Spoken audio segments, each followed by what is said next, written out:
wait because I wanted this on camera. We want this on record. Yeah, I'm going to confess something to you, Ashley. I'm excited to say goodbye to Marius tonight. I am too. Yeah. I am too. That's one of the reasons why I was like, I can't wait to get home and record this shit. I need a break from him. I need a break from him. The Articulate Coven is the original, unofficial fan podcast and community for Anne Rice's Interview with the Vampire, The Vampire Chronicles, The Lives of the Mayfair Witches, and The Immortal Universe from AMC and AMC+.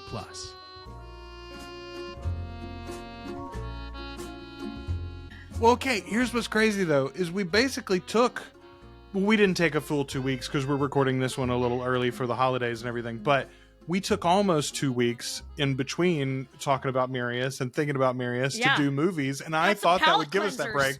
Had some palate cleansers. No, friends, it was not enough. It was not enough. No, look, listen, he's a mess. He's a mess, and he really is not self-aware at all. He has no self-awareness. No self-awareness whatsoever. This fucking guy, you guys. So, welcome to the Articulate Coven. We are your hosts. I'm Joel. I'm Ashley, and we have opinions about Marius right now.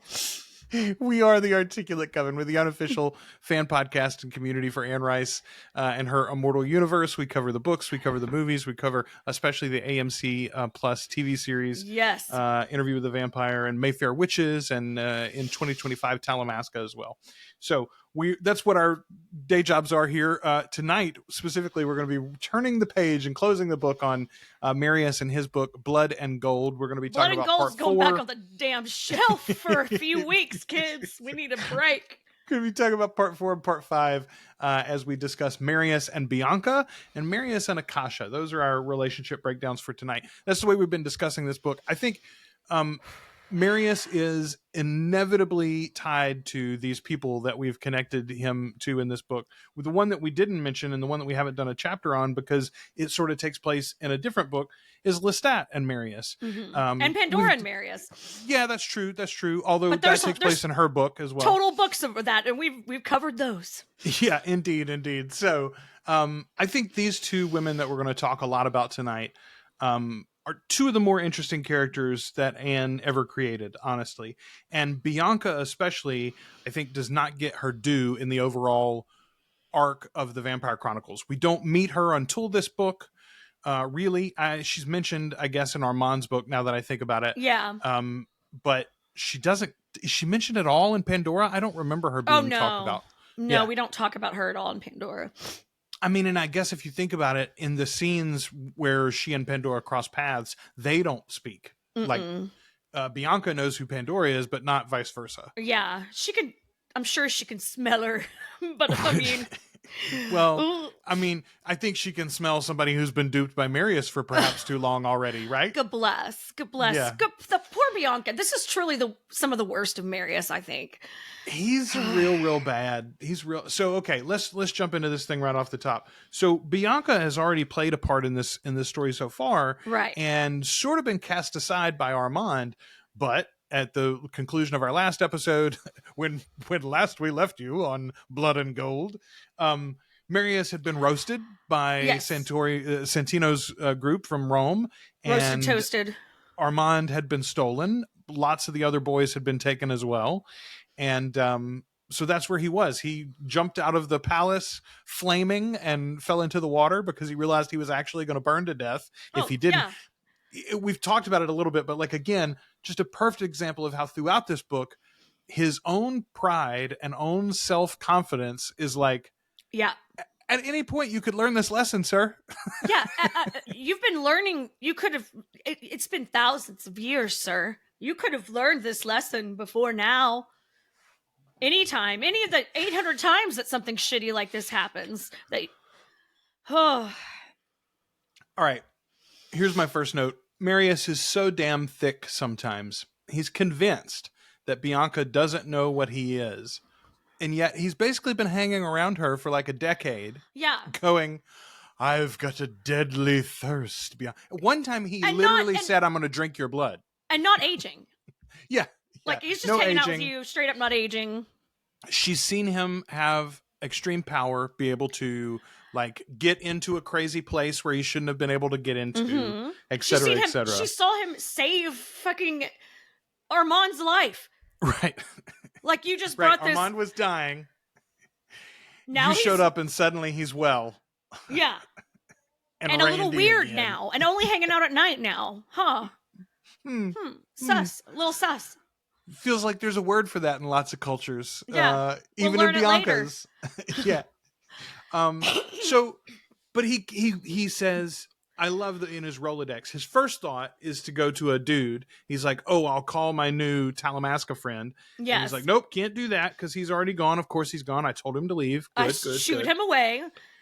But then, as you said in one of our previous episodes, he doesn't really want Bianca. He wants Bianca available. And he thinks, who might be available? Oh, I bet it's Bianca. I bet Bianca. You know what? You know who I bet misses me? And who thinks I'm dead, probably. So, but even as he like telepathically contacts her, says that he's survived, but he's badly burnt. She can't look at him. Please bring these things to me. Still, he's like, it's going to be a big reveal when I tell her I'm a blood drinker. She's like, yeah, we knew that already. I knew that. You're fucking weird, dude. You've been fucking weird the whole time I've known you. I just don't have a lot of grace for Marius right now. This book, he's so smug and stupid and elitist and just abusive and thoughtless and just so many things bad. But I love him. So many things bad. Many things bad, but we love him, and I don't know why anymore. Well, no, okay. Am I breaking up with Marius? No, this is maturation, right? We're maturing as fans, honestly. We fell in love with Marius in the same way that Lestat did. Yes. We came to this story, we came to this whole universe as cubs and babes in arms and literally didn't know anything about the world. And here is this font of knowledge who's lived for thousands of years, has all this information to tell us, and not just like speculative information. Right. Literally, he's got the origin of our species downstairs and he's going to tell me about it. Like, yeah, of course we fall in love with him. And Joel and Ashley love a mentor. I don't mean to speak for you, but I feel pretty confident that Joel and Ashley both really love a mentor. Yeah, no, it's real. That's real true. That's a real true thing. So I love, though, honestly, Bianca goes into this thing from go with open eyes. Mm-hmm. We've talked about Bianca as a victim and like specifically being manipulated and cast aside and sort of like used by Marius. Yeah. And she continues to be here. But Bianca knows what she is signing up for and has them peepers wide open the whole time. Yeah, she's definitely, this is a grown-ass woman who has seen some shit and done some shit and will continue to see some shit and do some more shit. So, like, she's not like a babe in the woods. Like, that overstates it completely. But the absolute, that he doesn't realize how poorly he treats her is just because he brushes her beautiful hair and he puts pearls in her hair and calls her pretty and snuggles into her bosom at night. He thinks he's like giving her what she needs in life. Oh, Lord. I really love it when he's trying to tell her, oh, no, I always loved you. It was always you and not Armand. Armand was just a trifle and a distraction and et cetera, et cetera. But he was never going to be a real partner, like a true partner to me. I would always be... And I'm like, bitch, we know your internal monologue because you're saying it out loud to Thorne. And you said Armand was the summation and blew Bianca away completely. Yeah. Like, what in the world are you doing, homie? Like, we're here. Meanwhile, we're all here with you. The entire time your ass is looking for Pandora. So I don't even know how you get to talk out your ass at all, sir. Well, okay, and that's one of the things that blows my mind is like he starts telling Bianca about Pandora from basically night one. He says, every night was new and I loved her and she loved me, of course. First of all, of course, I loved her. That's information I had to give you. She loved me. I am just reiterating what you already knew. Of course. It's not I loved her, of course. And Bianca asks him right around here, actually, she asks him something like, and still you love her? And he goes, oh, you have to understand. But you see, I never stopped loving anyone. And here's what's crazy. And we've talked about this already. This is a narcissist thing, right? Like, he really believes this. He believes, as he monkey vines from one relationship to another and one supportive structure to another in his life, he really thinks he's never left anybody behind. They have all abandoned him. This is Right. not, I would have been loyal to the end of the earth. No, dude, like you drove these, and at least he does occasionally admit with Pandora that he drove her away, but like, well, you left, you douche. Like, what are you talking about? You're the one that fucking left her. And you didn't leave Armand, but you sure as hell didn't try to go get him back, ever. Okay. I had never heard it before until this time, but he literally even pawns that off on Akasha. Eventually, he's like, because in the moment, he's like, I knew I could not pursue Armand. Armand would have to be left up to his fate. Either he'd be strong enough to survive his ordeal or he wouldn't. But if I pursued, that's what Santino wants, and they'll kill me. Even after he's killed, it'll be a whole he's fucking like, thing. I can't go yet. Well, and you're not, and he's not wrong. And he's not wrong about that. No, not in that moment, at least. No. He could have gone before he does, and we'll get there eventually too. But yeah, when he's thinking back on this in the end, he even puts it up. He's like, the mother put that idea in my head that I couldn't go. She reminded me, I'm the keeper of the mother and of father. my duties to her and to Engel. Yeah. And I'm like, bitch, she doesn't talk. And all of that thought process only serves to boost his ego and feed his ego and give him a lack of responsibility. We've been watching Follow the House of Usher and talking about that on the Flan-Again podcast, but there's this interesting thing that happens in that show where in the present time when Roderick's talking with Augie and they're having their kind of arch nemesis conversation, and anytime he tries to deflect like responsibility, he has a crazy fucking horrifying vision of like of his dead children. And I really kind of wish that would happen to Marius a couple of times. Maybe he could have a vision of how horribly he has treated someone when he's trying to deflect his actual responsibility of his choices. Never mind the fact that this man is thousands of years old and was a grown-ass adult when he was turned into a fucking vampire to start with. But that wasn't his fault either. Yeah, like think about, in his time period, he was more than middle-aged even. He was 40-something. Yeah, which is old as fuck for that time period. And educated and wealthy. Like, yeah, he had every opportunity. Ashley, this week, for the holiday season, as you see the tree in my background, we watched the Muppet Christmas Carol, which is obviously the best adaptation of the Christmas Carol. It is. But I did think several times during it, boy, yeah, Marius could use with a good haunting, actually. Like, why did Mem not come talk to Marius? Yeah. He needs some perspective. Because you can't even have a rational conversation with him when Bianca's trying to talk to him and tell him why she's leaving him eventually. Like, you can't. He's like, what? Yeah. What? Knowing full well what he's done, knowing full well that he lied, know full well that he planted Pandora in her head because he knows he can't find her himself. And he did that with everyone he met along the fucking way, too. Absolutely. Absolutely he did. It is a pattern with him that is like... Sorry, I'm all riled up. No, it's so thorough. It's I've just been so annoyed since I finished reading this today. It's interesting to me, honestly, that Thorne sort of avoids that pattern. Like, he doesn't get drawn into it. I mean, he also ends up serving Marius in a way here at the end of the book. No shit. But he's serving himself as well. You know, he wanted to do that. Okay.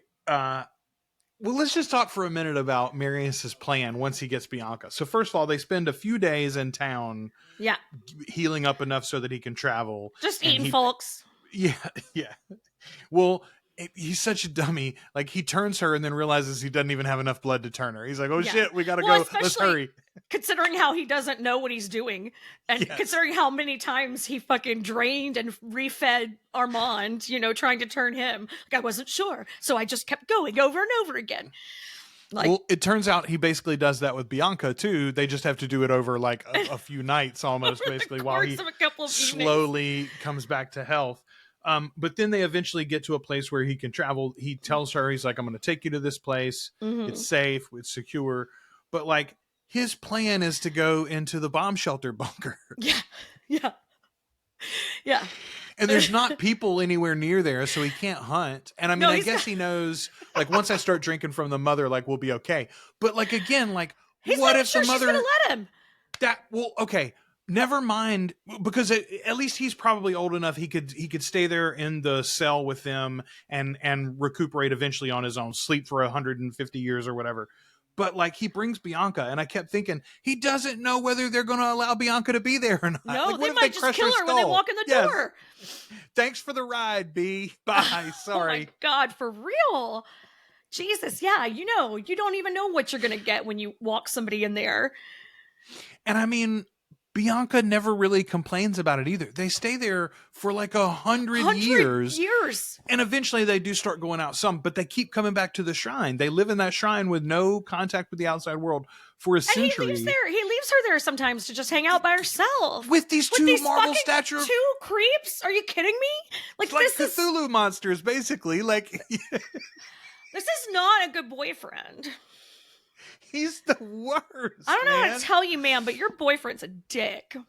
Okay, I do love that. We've talked already, and one of the reasons why this book is still worth the reread, and I'll reread it again sometime in the future, not soon. No, I need a fucking break from this, bro. One of the reasons why I will enjoy this book again in the future is because of the historical narrative that it's tied into, and I wish, honestly, that we got more of that. I wish that we heard more of Marius's perspective on the various historical epics or epochs, I guess. That's one of the great things about Pandora too. Like, it's such a great description of that time period, and it allows you to really, like, because Anne's writing is just so beautiful, and it allows you to really kind of visualize these ancient places in a way that is just incredible. And then, like, the growth and development of culture and across Europe and everything. It's so much fun to listen to her wax poetic about all of that, I do love it. I wish there was more of that for sure. I mean, like, with the moments when he describes how the dress changes or how a new musical style would arise or whatever, and the novelty. Yes. Yeah, exactly. So, but here though, so he comes out of his hole, he realizes he can fly again and things are good. Okay, great. Yeah. Let me go check on Pandora in this situation. Let me contact my friend from the Talamasca. So he tries to write, but he realizes, the world's been turned upside down by the Reformation. And he's like, well, that won't have affected England. And they're like, not the Reformation. It's a whole different thing, actually. There's a whole different problem over there, it turns out. But I love that whole idea. And like the priest asks him, he says, I need to write this place. Can you do me this favor? And the priest goes, is it a Catholic place? Yeah. This could get complicated, sir. Okay, so this priest is a great example. In video games, you call the characters in a town or whatever that you go and buy stuff from or you talk to. Those are all NPCs, non-player characters, non-playable right? characters. Yeah. Okay. This guy, this priest, and it's sort of the same a couple of times in this book. We get some non-player characters, but they're very interesting, and they're like just rich enough to make you go, boy, I wish we found out a little bit more about that guy. I think this priest is so fascinating. First of all, like Marius is still burnt at this point. Yeah, but not looking the best. Yeah, he's like dark-skinned. But he has a face now. His face is back, so that's good. Yes, but he's clearly been injured in some fashion, but also he's incredibly strong. And this guy seems to be maybe even a little psychic. He says, I am a reader of strange books. Me too, friend. Me too. Right? He says, that might be the tattoo. I've always thought that I would get the... There's a great Lestat quote about the one hope of a book is that you can open it and fall into that universe, and by going there be saved or something like that. I'm butchering it, but it's this beautiful thing, but it's like a paragraph, and I'm like, where would I put that on my body that it would look good? I am a reader of strange books works great though. It does, but Joel, if you get that, please get a tramp stamp. I want a paragraph of Anne Rice tramp stamped on your lower back. So my thought was I could do like literally like the outline, like a nice outline of a book, and get it written across both pages maybe, and then that could be at a reasonable size. But genuinely, a tramp stamp's probably the only place. Yeah, small your back. That's where it belongs. I love it. Okay, but he says the priest has decided, though, that what he's found here is that Marius must be a fallen angel who doesn't know that he's an angel. And Ashley, I think this is like he just wedges it in there, or Anne does, wedges it in there like no big thing. But I'm like, I think there's something to this. What she does in the later books, what we know about Memnoch already at this point in the series, I think this is interesting that she kind of hangs it out there. Yeah. I mean, I definitely, that guy, bless his heart. Bless anyone's heart who has to wake up in the middle of the night and deal with Marius's fucking nonsense. Oh. Well, but in Marius's defense here, I was going to say he drops off lots of gold. He always He's very drops polite. that bag of gold. Yeah, he's very polite. He doesn't just eat them, Okay, so Bianca and Marius have their first big falling out. They have a big fight. I don't even remember now what it's for. What is it over? I just read it today, and I could not even begin to fucking tell you. It's probably not. She doesn't propose the blood worship. That's why he and Pandora first fell out. But is it something like that? Is it something like almost like an implication that might be the direction she's thinking of? I don't remember.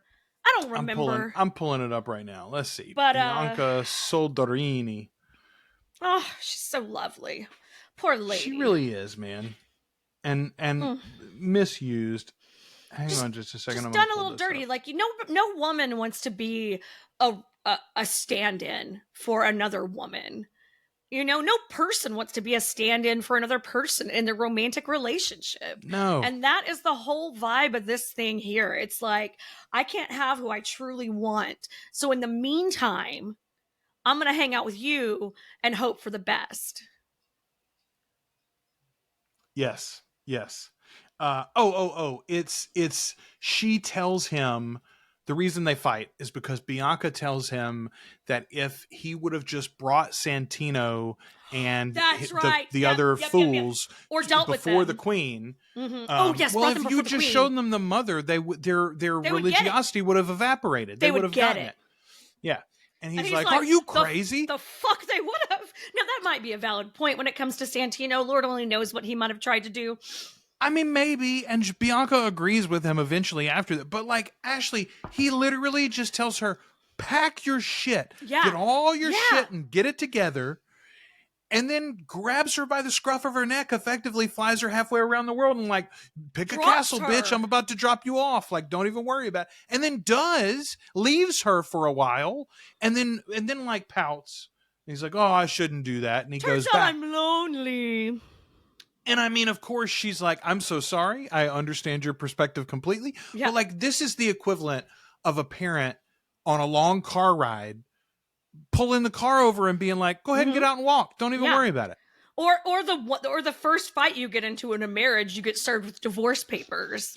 The fuck? That's not how any of this works. No, not at all. Not at all. Okay. I really enjoyed the scenes where he actually goes to England, which first of all, I love Marius's joy at discovering he could fly all the way to England in one night. Yes. He's like, hey, this isn't even a problem. Well, and he's him figuring out what his strengths are, what they've become, how after a great catastrophe physically, when a vampire like him, an old ass vampire who's also drinking from Akasha, is healing, you're going to come out of it stronger than you even were before. So he really has to test his abilities to see how far he can push himself.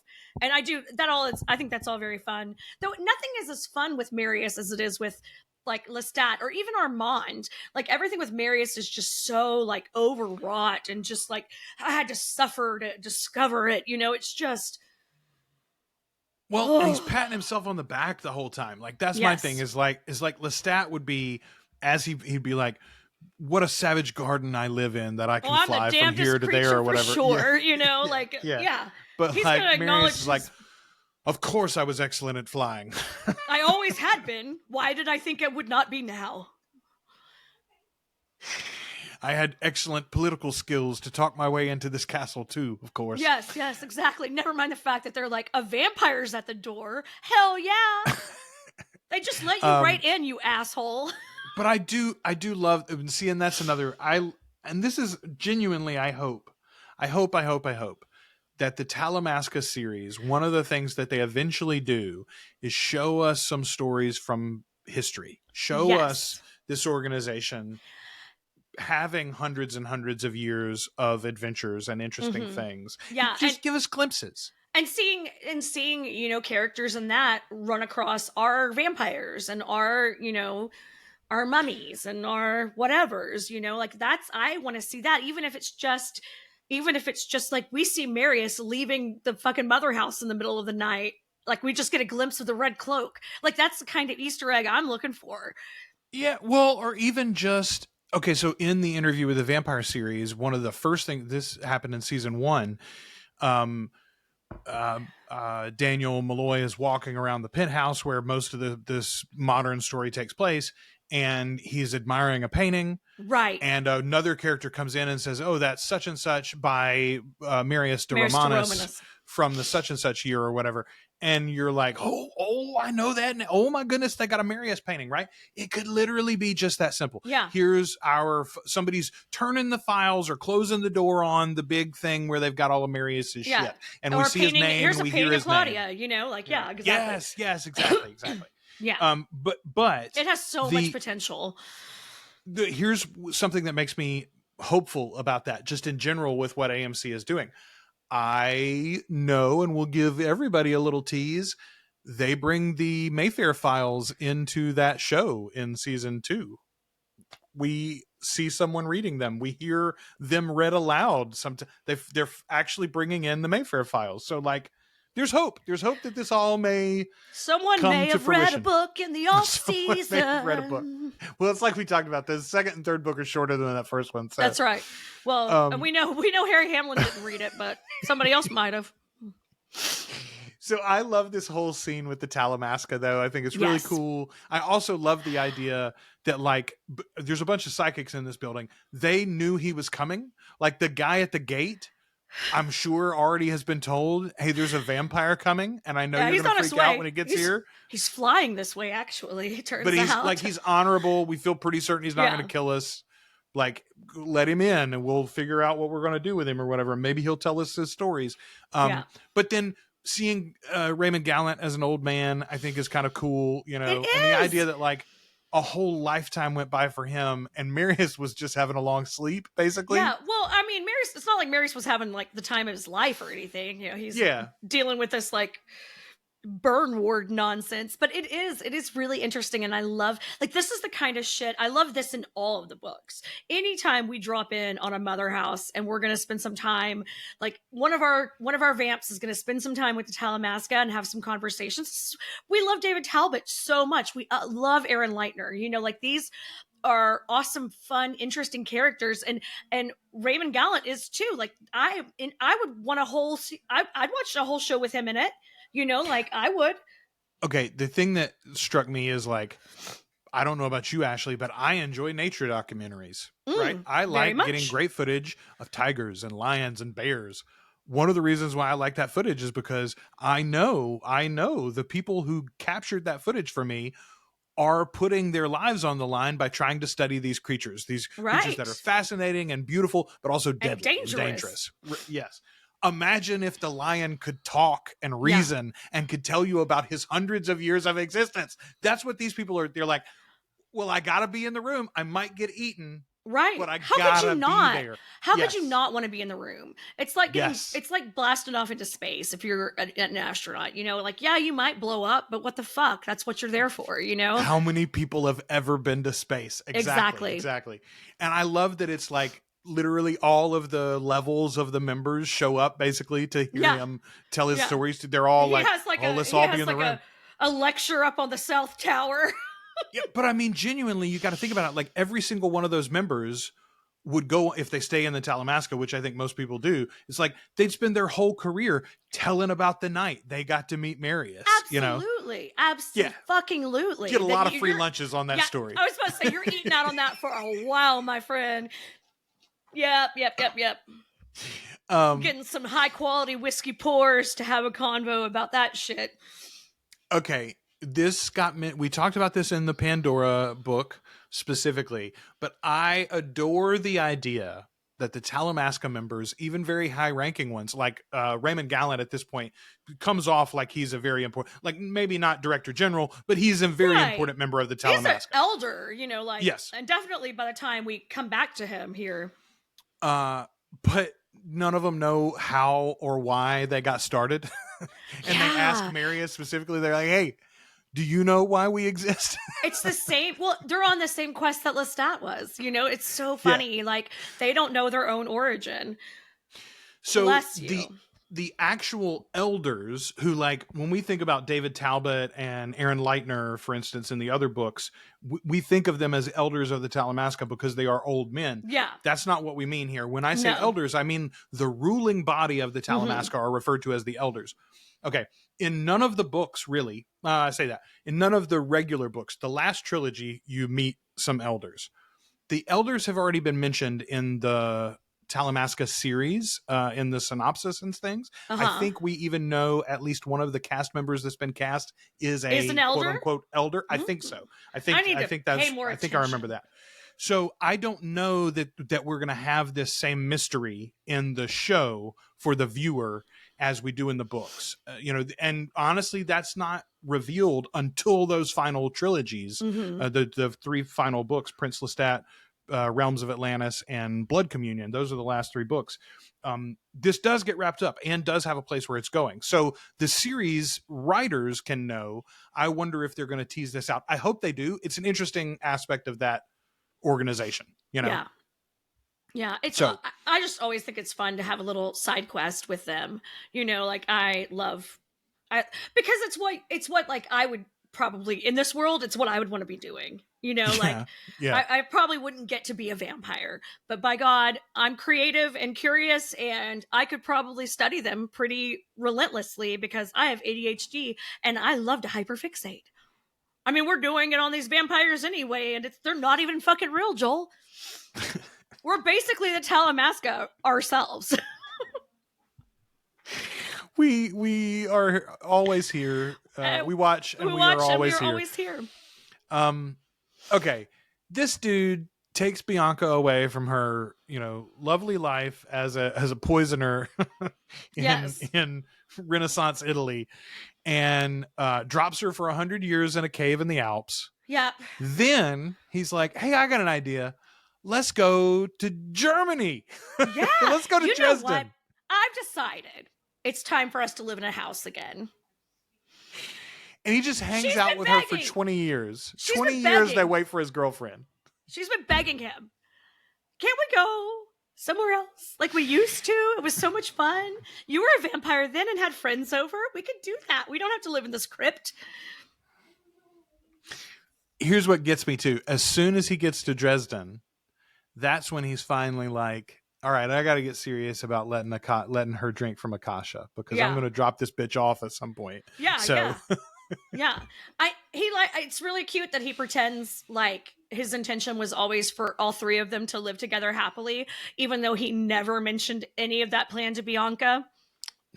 No, that was not his. I mean, I think that might have been his best hope, but like, on what planet? I mean, maybe, but like, also, how is that going to sound to Pandora? Right. Hey, I've been with this lady for 100 years now, but like, totally come back to live in the house. And she's like, I don't know that person. I don't want to start a throuple with her. Also, there's still the two creeps in your basement that I'm not 100% okay with just having to deal with all the time. It's so bizarre. All right. So Marius, we talked about it already. Marius was right. He shouldn't have gone to Rome right away. But Marius wouldn't go to Rome at all until he finds out that Santino isn't there anymore. Yeah. Then he immediately runs there and burns a bunch of vampires that aren't Santino. Yeah. Like he's doing something. Yeah. Yeah. Like they're causing a ruckus or something. They're just hanging out. There's like the story literally was, hey, that coven in Rome that was such a thorn in our sides that disappeared. Nobody knows what happened to it. He's like, well, I better go burn some vampires then. It's too late, my friend. Yeah. It's too late. The horses are out of the barn, sir.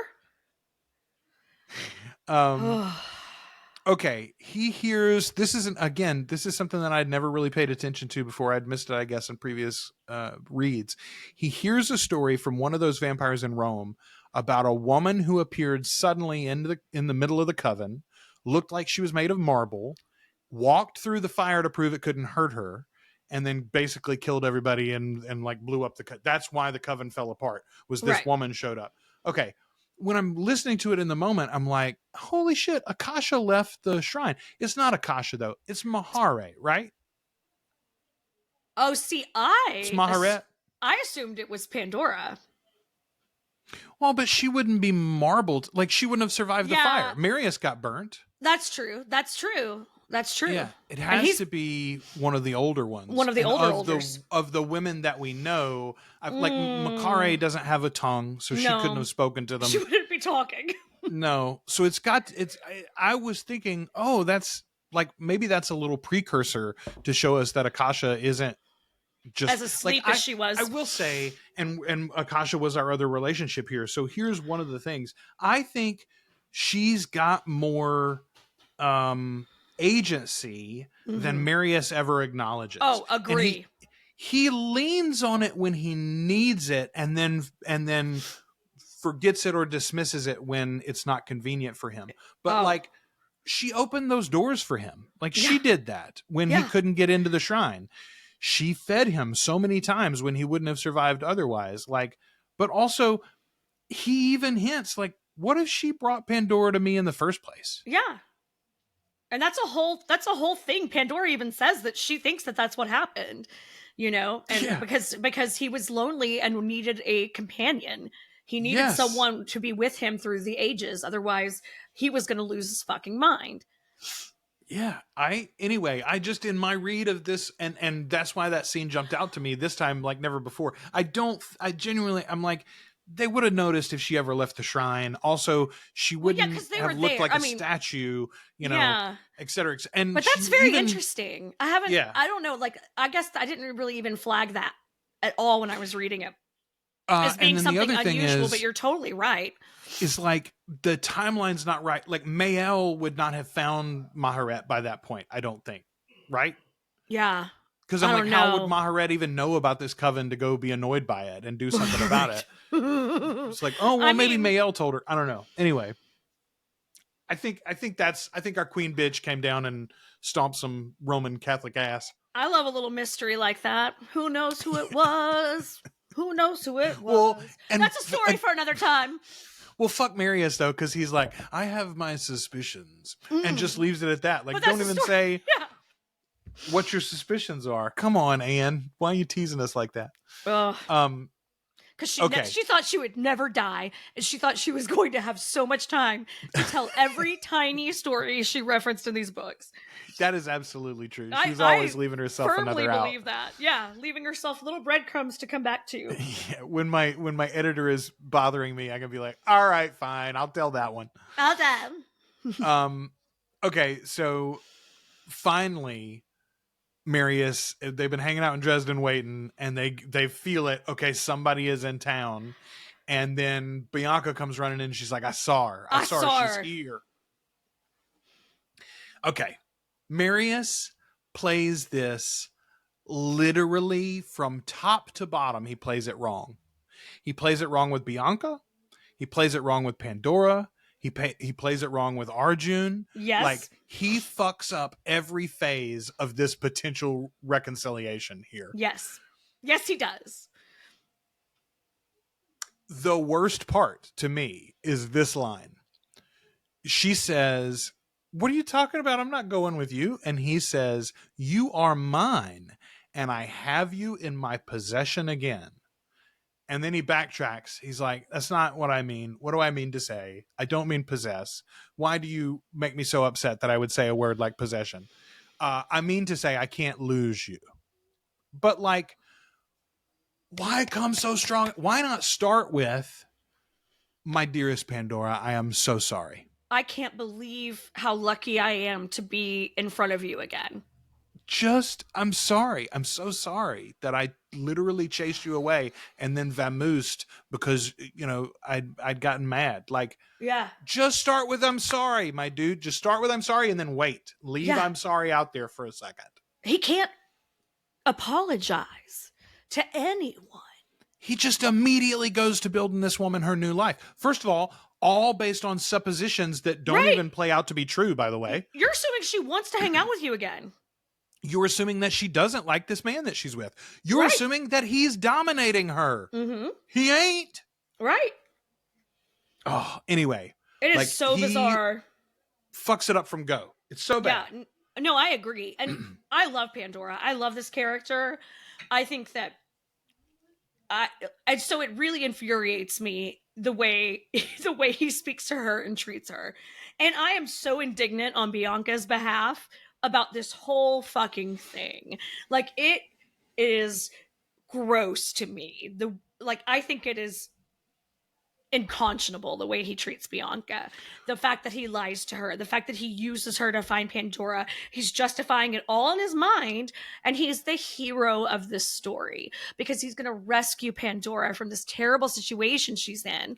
And meanwhile, he has lovely Bianca who's helping him through this life, and she's going to be understanding about the whole thing. Has this man met a woman? Because okay, here's what kills me. And again, I had not really read it this way until this time. Pandora asks him, do you want me so badly that you would abandon your companion, right, the woman that you're with now? And in my head, I was like, well, that's kind of a shitty thing to ask. I don't think she was asking it outright. I think it was rhetorical. No, she's not asking him. She's not asking him to do it. She's saying, would you, is this where you're at with the situation? Like, well, not just that, but I think she's specifically saying, how can you ask me to just run away from Arjun? Do you want me back so badly you'd abandon Bianca? And he goes, well, yes, if you want me to do that, I will. And she's like, fuck you, buddy. I think that's, it's the wrong answer. It is. It 100% is, because she knows how it feels to be abandoned by Marius. Why would she want someone else to have to feel like that, you know? Like, especially... Fool me twice. Right. You can't fool me again. Can't fool me again. Oh, W. The good old days. Okay, so he comes back to Bianca when finally she's like, you've got to take me home. Oh, let's talk for a minute about the fact that she literally gets an anxiety attack from the beating hearts of the mother and father. She's like, I gotta go. I can't be here. I can't be around. Like, she knows, because it's all of that is triggering. It's like PTS fucking D. She hears that sound. She realizes what it would mean to be with him again, and that she would be a captive, essentially. Well, okay. I mean, not that dramatically, but she would be under the thumb of him and under the thumb of them, Well, and also in stagnation. That's the thing that hit me this time, the way that she says it, because she sort of gets a panic attack when he first says, they're just like you left them. They're just the same as they were. She goes, how can they be? Still. How can they be the same? How? Ugh. And I think that's part of it for her is one of the reasons why she needs Arjun so badly is because she's lost her zest for continuing. She's like, right now in this moment in my life, I need somebody to string me along because I don't know exactly why I exist anymore. Yeah. And I've made promises that I won't end it, so here I am fucking trying to figure out how to push through all this. I think she knows that it's not permanent, right? I think she knows I'll find my zeal again. I'll find a purpose again. There's something on the other side, but for now, I need this support system. And yet he's like, hey, why don't you just go lock back in that room that we lived in they didn't live in a cave in the Alps, but they did live the exact same existence. And she saw with him, she's like, let's shake it up. Let's bring back a blood religion. He's like, no, but hell no, I'm out. Well, he didn't entertain any of her thoughts and ideas. He argued with her about everything she believed. He argued with her about any of her philosophical thoughts. She wasn't allowed to, he would never agree that she was right about anything.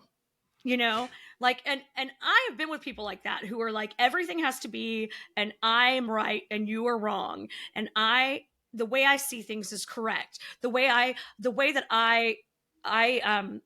fuck, what am I trying to say? The way that I express myself in this way is the correct thing, as opposed to the way you express yourself or the way that you think about the situation, you know?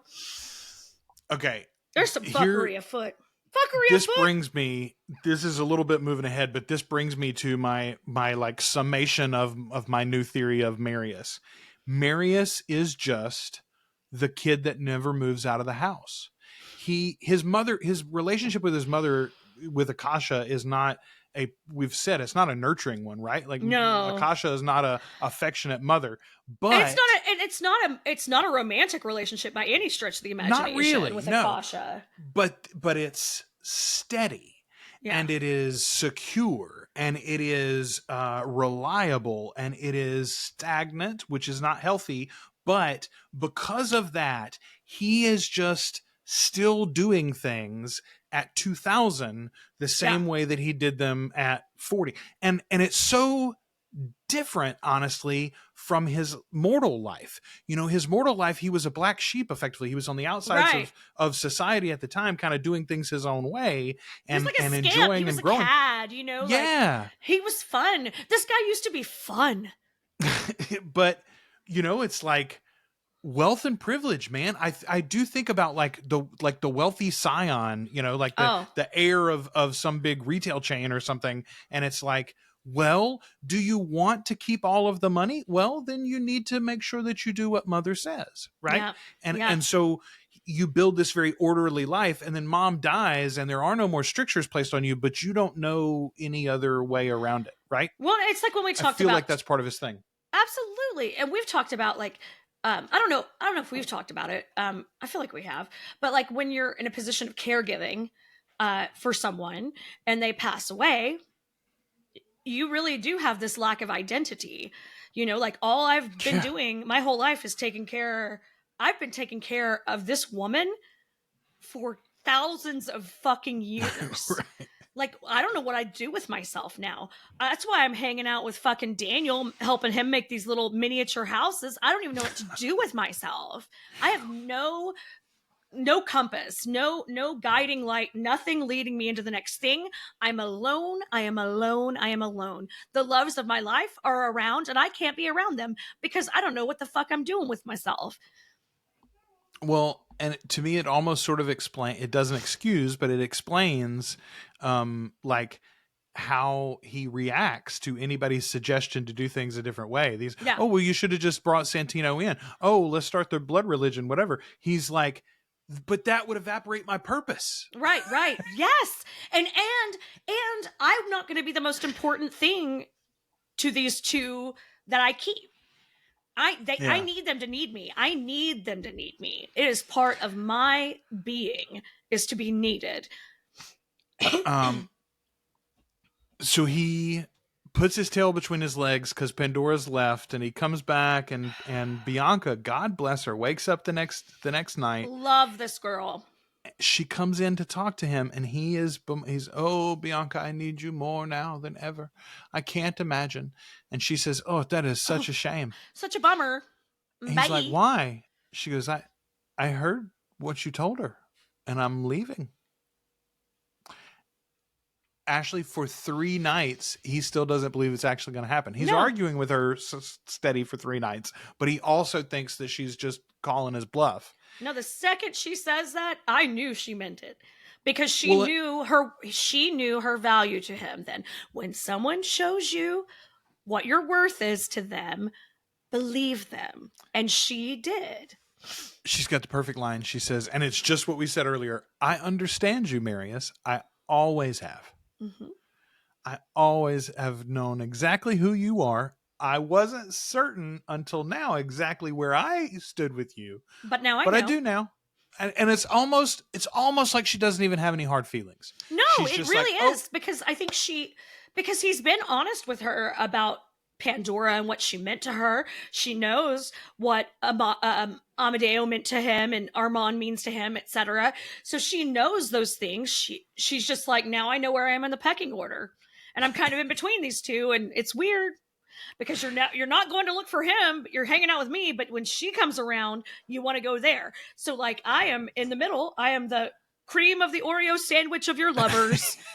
And I am going to take myself out of the equation because I am worth more than that. Here's Marius's big pitch to get her to stay. He's trying to talk her into it, and he says, "Think of the long conversation where I spoke and you listened. Could two people have ever been closer?" I'm like, do you hear yourself? Think of the long conversation, Ashley, where I spoke and you listened. Jesus Christ. Think of all those podcast episodes where you were quiet and said, yes, you're so right, Joel. Hours and hours of it. Thank God women don't have opinions. Whew. Okay. Ashley, of all the stories that never happened, Marius finding that letter from Pandora where she explained that she really wanted him to come save her, that never happened the most, in my opinion. Pandora does not tell that story. No, right? She does not tell that story. No. No, she does not. I genuinely think Marius is telling all of this shit to Thorne, and he's like, man, I really made it seem like both those chicks deuced on me at the same time. You know, it turns out there was a big misunderstanding with Pandora. She wanted me to chase her. I just didn't know for another 100 years. And then I didn't know where she was. I hung out in Russia for a while, hoping for the best. And again, that's one of those, I'd always just read it at face value, but in the light of all of, we talk about unreliable narrators all the time, especially with the TV series. Yeah, I think that never happened the most, actually. See, I love the idea of it happening because I do love that great romance between the two of them, but I just am so annoyed and impatient with Marius these days. At 45 years old, I don't have the fucking time for this man. Maybe it's just that we got to be his age and suddenly we're like, oh, you're smoke and mirrors, man. Yeah, you're not supposed to act like that. And I'm a fucking child, so I don't know if I'm appalled by your behavior. Okay. So he's catching up with Thorne now to the quote unquote present day, and he starts talking about the Lestat of it all. Mm-hmm. He says he seemed a splendid pupil during all the hours we talked together. Again, you mean when you talked and he listened, and every now and again, Lestat would go, "Oh my gosh, that's so amazing, Marius! However did you do it?" The second he did something you didn't want, you fucking kicked him out too. You threw him off your island. You still haven't learned. You never learned. But he also he proves the lie on the Bianca story and the Pandora story and all of it. He says, "Indeed, I don't think I'd ever felt closer in my life to anyone than I did to Lestat." He'd known Lestat for like 36 hours at that point. It's like fuck off. It's like a guy that proposes to every girl he dates. Yes. So here's what it comes down to, though. Marius just loves a good listener. Mm-hmm. And the best listener of all is Akasha, who didn't speak for 2,000 years. Yeah, come to find out, that's why he never left. She just sat there real quiet, like, lady. Honey. Honey. Mm-hmm. Every now and again. She didn't have anything else to fucking listen to either. He was fucking held as captive as everybody else. The truth, though, is, Ashley, the only reason she ever let him drink from her is so he'd stop fucking talking for a few minutes with his mouth full. Just fine. Just drink, bitch. Just drink. Just shut up. Shut up and drink. Here, let me send you some thoughts and memories for a minute so you can just be quiet. Oh my God, yeah. Okay. I mean, genuinely, I do think that that's why Akasha was his first and his best love. I think that's why he got so hung up on her is because it was a one-way relationship, and he did not have to reciprocate in the way that he does with it. I mean, it reminds me of like these guys that want a sex doll, right? Because they can't talk to a person. Yeah, you can't. Well, and she can't leave you. I've literally got her buried in the desert or whatever, or in the Alps or whatever. And you can't really leave them, like. wouldn't want to, because that would take away all of his like importance, all of his like whoop-de-doo big strong vampire feelings that he has about being this chosen one, for the mother and father picked him to fucking take care of them, and blah blah blah, and it all feeds his ego. And then he literally has nothing to do with himself when she's dead. Well, and I mean, I think that's why she got enough of his shit and buried him. And she didn't kill him, right? I do think she cares for Marius, and I think she is appreciative of the time spent, worshiping her and caring and taking for her. care of them. But she needs him to be in ice for. She's got shit to do that he's going to interfere with. So I'm going to need you to be in this ice for a few days, buddy, while I go get my fuck buddy. Yeah, you be quiet down here and think about what you've done. Maybe your girlfriend and your mortal enemy will come save you. Okay, all right, but that's what I was going to say.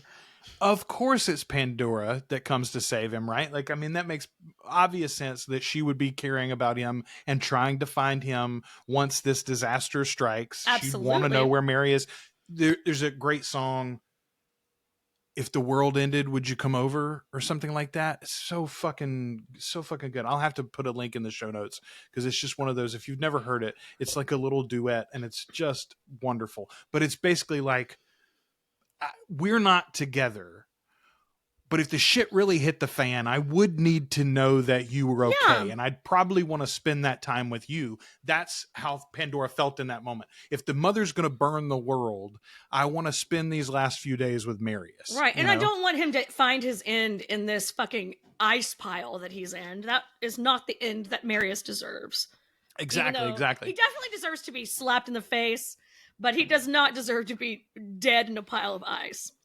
Okay, but likewise, I think it's so crazy in retrospect that Marius was surprised that it was Santino with her. First and foremost, he already knew, and this is one of those things that I'd forgotten too, Santino fell in love with Pandora. Like, that was when he first fell away from the religion. It was over Pandora. And he loved the fact that she refused him, that she was like, "Nah, son, you're not my taste." Yeah. He was like, "Of course she hated you. Of course she told you no." But also, of all the thoughts in Marius's mind that emanate around the globe through this like network of connected vampires, don't you think that continuing burning hatred for Santino is one of the things that lights up? So Santino can hear that now, 1,000 years old or whatever he is. Just as much as he plants Pandora in everyone's mind that he would meet, just the same. Yeah. Okay. Marius has got a good line here when they're like, "Oh, okay, so he and Thorn are like, what are we going to do about all of this? We got to go see because he wants to kill Santino. Yeah, we got to go see Maharet. He's like, I finally think I need to kill Santino. Like, this is it. And so Marius actually calls Maharet. He says, "Hey, I've got your boy Thorn. He wants to see you. He's desperate, honestly, to do you harm. I think I've talked him out of that, but he needs to reckon with the queen, and so do I, because I've got a request of you. I'm going to ask you to let me kill Santino." Yeah. So they come to talk, and he's like, this is the line that I think is good, though. "I'm at peace with all others, but to him I would do violence." Ashley, I've got at least one that I can think of that I kind of feel that way about on Earth. Maybe a couple, if I'm being honest. I've made peace with an awful lot of people. There's still some people, if I was the queen of the damned, I might bury in an ice flow. Yeah, I'm at peace with most others. How about that? But to them, I would do violence, maybe. I love, though, that waking up in Maharet's jungle paradise. Like, that's a cool moment, too. Yeah. Where they're like, "How did we get here?" And you're like, yeah. You've got a queen. It's muggy all of a sudden. Oh, the humidity. My God. So they have their little tete-a-tete. They come before the queen and appeal. Maharet says, "No, you can't." I do love that Armand and Pandora are both there. So interesting to me that both of them are there. Okay, we don't see it. But my assumption is that Maharet literally got them, like, asked them for "Do you also wish him to die?" Oh, yeah, maybe. Oh, you know what I mean? They like, were both is this would you like to file a joint appeal for his... Would you like to join this? Would you like to air your grievances? Would you like to join this class action lawsuit against Santino? I do believe it's a class action lawsuit. I do believe today is actually Festivus. Festivus for the rest of us. So air your grievances before the Queen. I got a lot of problems with you people. And you're going to hear about them. But Maharet says, no, I'm not going to let you kill him, actually. I'm not going to let you upset the peace. It's like, let's just chill. Just hundreds of years ago, everybody's different. We've all gone through other tragedies since then, et cetera, et cetera. If you really wanted to kill him, you could have done it before now. Honestly, she's like, listen, man, like maybe do this before there's 15 of us and I'm the queen of all of us. Yeah. Like maybe not on my time. Yeah. You were in charge for 2,000 years. You could have killed him anytime you wanted. So Maharet says no. Marius says, okay, I accept your ruling. Thorn says, not so fast, my friend. No, son. And Marius, so Thorn just like crushes him and burns him. I love that description too. It's quite satisfying because Santino is an asshole. So I was quite pleased to watch that happen and to listen to it and to almost see it because it was described so deliciously. Like we said with Marius earlier, Santino could have done more apologizing at this point, is all I'm saying. He could have done a little bit more begging for his life instead of just assuming Maharet was going to let it stand. He just fucking saved your life like a book and a half I think ago. he thought we were square. He was I burned you and then I pulled you out of the ice. Like, we're good, right? We're good? Like, no? We're good? I was humiliated by your ex-girlfriend, so I think we're all fine. So Thorn's like, actually, no. And then Maharet is like, you shit in my dining room, man. Like, what are you doing here? And Thorn's like, dining room. You owed me a life. You took a life when you made me a vampire, so I took one from you. Sorry about that, but not sorry. Yeah, don't mind the grease spot. Exactly. Okay, but like this ending. So first of all, we've heard about these chains. And he had dreamed of these chains that had held Lestat, which is so funny. We talked about it in a previous episode. I'd never considered what the chains were made of until this book. And I'm like, oh, that is weird, isn't it? But then immediately we have this last scene where he is punished. First of all, Makare rips his fucking eyes out and gives them to Maharet, which is that's a great solution there.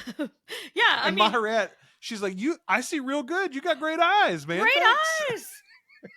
These don't get us bloody. It's good. But then he begs. He's like, you gonna tie me up with them chains? What the fuck, dude? She's like, yes, I am. And he goes, you gonna keep me close from then on while you do it? And she's like, yes, fine, Thorn, I will keep you close. But you make those chains out of your hair because that's real hot. The end of this book plays a lot like one of her like Sleeping Beauty books or something. Is all I'm saying. It's a little bizarre, yeah. It is. I mean, I'm not gonna kink shame, but yeah, he's made himself a whipping boy for her. Indeed. Okay, so I've already told you, I spoiled this, I think, in the beginning of the book. This is not the last we see Thorn. Thorn's got a great role to play in the final trilogy as well, the so Princess excited, trilogy. Because I do like this character. I mean, and genuinely, I think what we're going to have to do is, after season 3, depending upon exactly how far they go there, we may have to go back and do Queen of the Damned right away. Yeah. But I think that it's likely they're going to begin to. We've already got some characters like Dr. Farid, for instance, does not show up until this trilogy. So I think we're going to have to get there pretty soon. I was thinking about not reading, because full disclosure, fans, I have not read those last 3 books. But I was thinking about not reading them until we got to them. But I think I'm going to have to go ahead. I think I'm getting too curious, and I'm going to have to probably go ahead and pick them up. I honestly think that's not a bad idea. Like maybe read them sort of for funsies in the next couple of months or whatever while we're doing Mayfair. And then we will probably revisit it in thorough. Like we'll at least do that first Prince Lestat book, I'm sure, after season 3.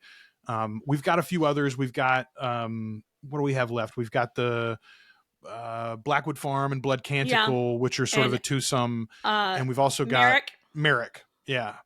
I think that's the only 3 that we've got between here and the Prince Lestat trilogy. But Yep. those are very much side quest books. Yes. And I don't think those are coming into play in quite the same way that, which is interesting because those are also the 3 that very much draw in the Mayfairs. I know. I think they're like, hey, we've got this trajectory for the vampires. Let's see how the Mayfairs do. And if we bring them back together in the end, that'll be way down the road. Don't even worry about it. Yeah. I know a lot of fans of the vampire series are a little nervous about crossing streams with the Mayfair series, but we do have high hopes that this season is going to be more satisfying to the Mayfair Witch series book fans. Yeah. Well, and I agree. I will say this. I personally am very positive. I genuinely think, even though it might not be a much better adaptation, I do think it's going to be a much better show. Let's put it like that. I think it's going to be a much more enjoyable experience. So yeah, I feel very hopeful for that Mayfair series, which is good because that's our next topic. Like, I mean, we're talking about it next week here on the show. Yeah. So just a little peek forward. So that'll be at least an 8-episode season. Maybe as many as 10, but we'll be doing that for at least a couple of months. And then we'll go back into the same pattern again. We'll do a few books, or we'll do a few movie nights in between and kind of cycle them through. But my guess is we'll probably skip Merrick and, Blood Canticle and Blackwood Farm and go to the Prince Lestat trilogy. The one caveat there might be, coming straight out of Mayfair, we may do the Lasher book because we've never actually covered it on the show. We've only done the Witching Hour for the Mayfair series. So we may we'll have to see how it goes. Yeah, absolutely. Maybe if they include anything from the novel, we should read it. There you go. We'll have to see. But see, like, that's again, that makes it complicated. Like we were talking about those 3 books that we're talking about skipping. Merrick, Blood Canticle, and Blackwood Farm are all connected to the Mayfair series, but also your protagonists in all of those books are very young. Like the one of the main protagonists of Blackwood Farm and Blood Canticle is Mona Mayfair, who isn't even in the TV series, but is also a child. Right. And even Merrick, who I don't ever think of as a child because I was a child when I was reading all of these books the first time. But Merrick is literally a teenager in those books. Yeah. Yeah. So like that makes it complicated too. So that may be something that they kick the can down for a while and see where else we can go with these stories before we get into the more esoteric ones. Yes. I mean, who knows how long they're going to wait until we go see God and the Devil too, right? So. Oh my God. We have to get to Memnock in the series, don't you think? I would be so disappointed if we don't. I love it. It genuinely will affect some of the things that they could do in the Prince Lestat trilogy if they don't. So I think it's almost necessary. Also, like, I think these writers think to themselves, boy, making it worthwhile for us to talk to God and the Devil and for Lestat to see Jesus and making that make any sense and making it play on TV in a way that's not just offensive or shock value, but like interesting and compelling television. Like, that's a challenge and we're here for it. I mean, genuinely, it's weird, y'all. This series gets weird. So if they can put that on screen and maintain it as high quality drama, I think that's its own draw, honestly, for the creatives. Yeah, 100%. It's, I mean, we're in for a ride, kids. If we get to keep going, we're in for a good old ride. Fingers crossed. Yeah. I mean, and we've talked, I think in the group, somebody's reading right now, going through and reading for the first time. And it always is like when they finish a book, they're like, okay, what do I read next? And we're like, the next one, read the next one next. Yeah, just read the next one. But like, you do get to a point where it is a little side questy and you can skip ahead, but don't ever skip Tale of the Body Thief because that's a good time. It's just a fun book. It's such a fun book. Sometimes we don't have fun. Marius, you're not a lot of fun, buddy. I don't have a good time. I feel real angsty and I want to smack you in the face. And I feel like I've made bad choices sometimes in my own life when I listen to Marius talk. Like hanging out at Thanksgiving listening to your uncle talk about his new business venture and you're like, that's illegal, probably, but definitely immoral and unethical, right? Yeah. It's all kind of sketchy, and you're just like, am I an accessory to a crime now? What the fuck just happened to me? Oh, it's the most wonderful time of the year. Hey, this will be our final episode of 2024. So let me say quickly before we wrap up, thank you all for making this year so much fun. Ashley and I came back with just a few months away from the launch of season 2 for Interview with a Vampire. We'd been in a long hiatus, almost a year, and when we came back, the response was so great. We very quickly were like, what if we could do this every week? We should try to just do it every week after the series goes off. And then somebody suggested a Patreon, and then, like, it's been a big expansion. It's kept us both busy. I know Ashley and Brat are like, who signed up for 2 podcasts every week? It's a joy. We're having so much. Seriously, guys, we're having so much fun. Joel, honestly, it's such a treat for us to get to spend this time together every week. I look forward to it. I feel very grateful that we're on this adventure together. Me too. I posted in our Facebook group. I'll put this image in the show notes. It was 8 years ago, about 3 or 4 days ago now. Crazy. I think. Anne had made an announcement that she'd gotten the rights back, and I posted on Facebook, hey, who of my friends are big Anne Rice nerds? I'm thinking about a project. Message me if you're interested. And you can see in the image that I'm going to share, Facebook does the thing where it's like this person and 4 others liked it or whatever. And there's like Ashley Wright and 15 people liked it. But it's Ashley Wright Eiler right there. Moment one, she's like, me, please. Yes, sir, actually. Me. I'm the one. It's me. And we've been doing it ever since. Ever since, y'all. Slow and steady, Joel. Slow and steady. Well, and then there Fast was and Furious right now. Boy, and then Fast and Furious, absolutely. This is going to be a really interesting year for us too, because potentially we've got three series this year. So there were several articles that people have linked to that were like AMC sponsored and things where they kept mentioning Interview season 3 as a 2025 show. Yeah, I cannot imagine that that's going to be true, but I do know.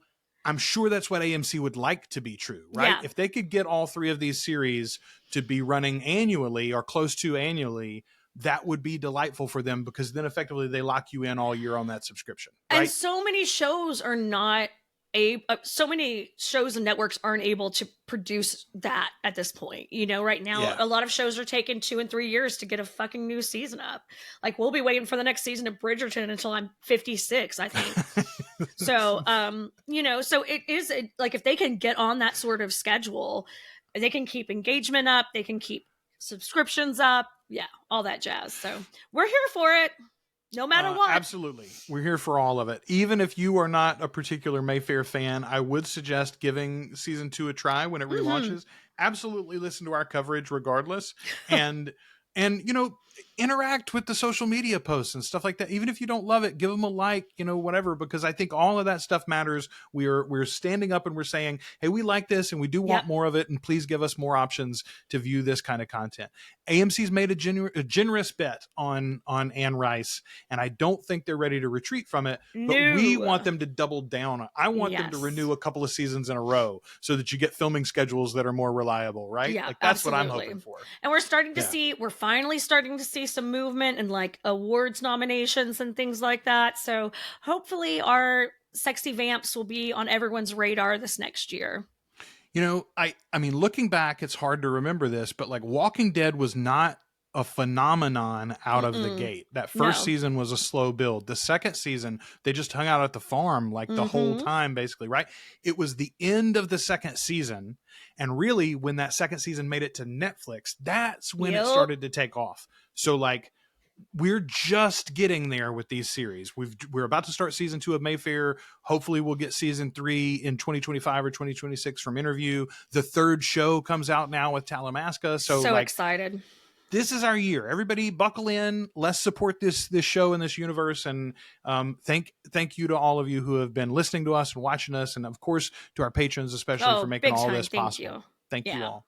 All right. Ashley, we'll be back like so soon, and we're talking about Mayfair now. We're going to Witches instead of the Vampies. I'm very exciting. I'm very excited. I am too. I'm looking forward to it. I'm probably going to pick up Lasher and try to give it a read. So I'm doing this thing this year where I'm going to try to read a book off my bookshelf, like my bookshelves.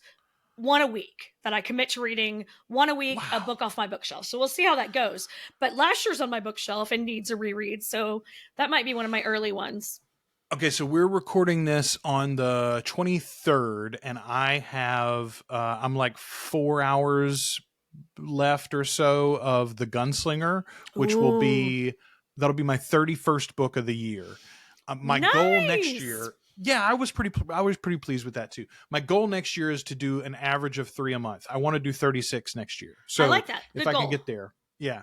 But one of the things that I want to do is I want to read, 20 or so new books and 10 or 12 to revisit. Yeah. I used to be pretty bad with this with movies, where I'd rewatch movies all the time and I wouldn't be adding to my oeuvre that much. And so, that's one of the things I love about Letterboxd, which I mentioned recently. Right. Is it helps me track that sort of thing. So at the end of the year, I'll look and be like, okay, I watched 130, which by the way, I'm now up to 131 movies. But if you watch 131 movies, how many of them were new and how many of them were rewatches, right? And I love that it helps me track that stat. So anyway, I'm going to try to do that with books next year too. I love it. We've got goals, Joel. We've got goals.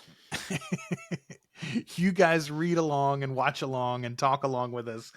For Mayfair, I will tell you, if you're going to watch that series with us, we're going to hold our feedback. We're going to just talk about the show episode to episode, and then we'll do a feedback episode at the end of the season where we gather up all the feedback and talk about the season as a whole. I'm trying to think about new listeners jumping on, and I'm trying to make this as accessible as possible. Absolutely. If you and I get to talking about feedback, we end up doing 15, 20 minutes at the beginning before we talk about the show a lot of times. So we'll make it more accessible for newbies this year than we have in the past. And then a whole feedback episode means we can really wallow around in it and really talk about it.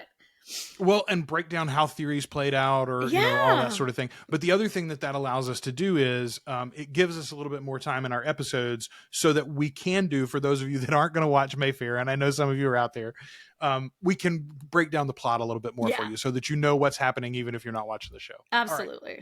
All of that coming starting next week. Until then, we've been your hosts. I'm Joel. I'm Ashley. And we are the Articulate Coven.